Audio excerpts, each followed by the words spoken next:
నిన్నటికి నిన్న సన్నాసి రాజీవ్ గాంధీ విగ్రహం తొలగిస్తే మేము అధికారంలోకి వస్తే అని అంటున్నాను. నేను ఒక్క మాట చెప్పదలుచుకున్నా. ఇక నాకు మంచి మాటలు రావు కానీ ఒక్క మాట అయితే చెప్పదలుచుకున్నా.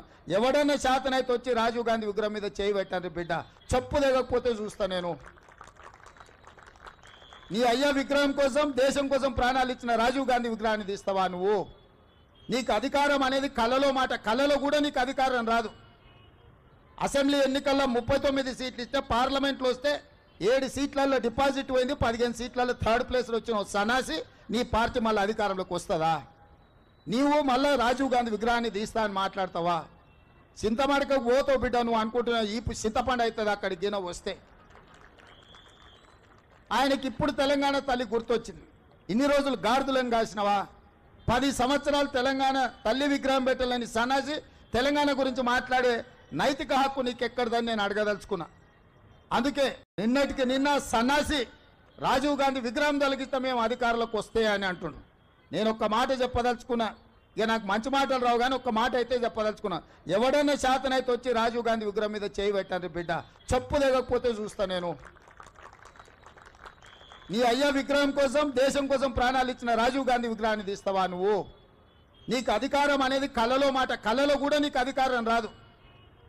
అసెంబ్లీ ఎన్నికల్లో 39 సీట్లు ఇస్తే పార్లమెంట్లో వస్తే 7 సీట్లలో డిపాజిట్ పోయింది, 15 సీట్లలో థర్డ్ ప్లేస్లో వచ్చిన సన్నాసి నీ పార్టీ మళ్ళీ అధికారంలోకి వస్తుందా? నీవు మళ్ళీ రాజీవ్ గాంధీ విగ్రహాన్ని తీస్తా అని మాట్లాడతావా? చింతమడక పోతావు బిడ్డ, నువ్వు అనుకుంటున్నా ఈ చింతపండు అవుతుంది అక్కడికి గిన వస్తే. ఆయనకి ఇప్పుడు తెలంగాణ తల్లి గుర్తొచ్చింది. ఇన్ని రోజులు గాడిదలను కాసినవా? 10 సంవత్సరాలు తెలంగాణ తల్లి విగ్రహం పెట్టాలని సన్నాసి తెలంగాణ గురించి మాట్లాడే నైతిక హక్కు నీకెక్కడదని నేను అడగదలుచుకున్నా.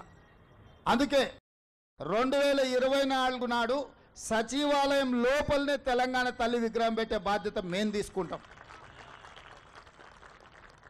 డిసెంబర్ 9, 2009 నాడు యూపీఏ చైర్పర్సన్ శ్రీమతి సోనియా గాంధీ గారి నాయకత్వంలో ఈ దేశ ప్రధానమంత్రి మన్మోహన్ సింగ్ గారి క్యాబినెట్ మంత్రివర్గం శ్రీ చిదంబరం గారు తెలంగాణ రాష్ట్ర ఏర్పాటు ప్రకటనను డిసెంబర్ 9 నాడు ప్రకటించారు.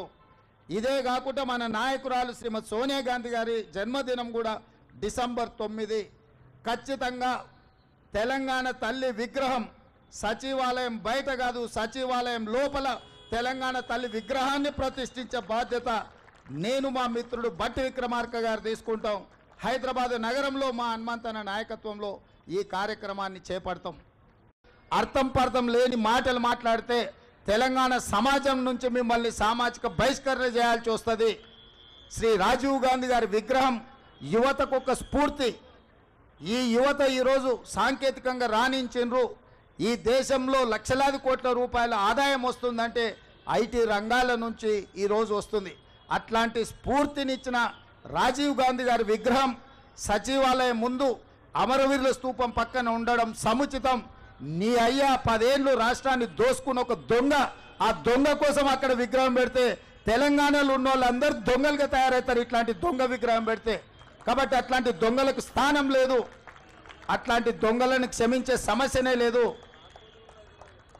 మా జగ్గానే చెప్తున్నాడు, దొంగలే కాకుండా తాగుబోతులు కూడా తయారవుతారు ఆయన విగ్రహం పెడితే అని. కాబట్టి సచివాలయం ముందల తాగుబోతులకు దొంగలకు స్థానం లేదు. దేశం కోసం ప్రాణాలు అర్పించిన అమరుడైన శ్రీ రాజీవ్ గాంధీ గారి విగ్రహం అక్కడ పెట్టడం సముచితం. మరిన్ని ట్రెండింగ్ వీడియోల కోసం న్యూస్ 18 తెలుగు యూట్యూబ్ ఛానల్ ను సబ్స్క్రైబ్ చేసుకోండి.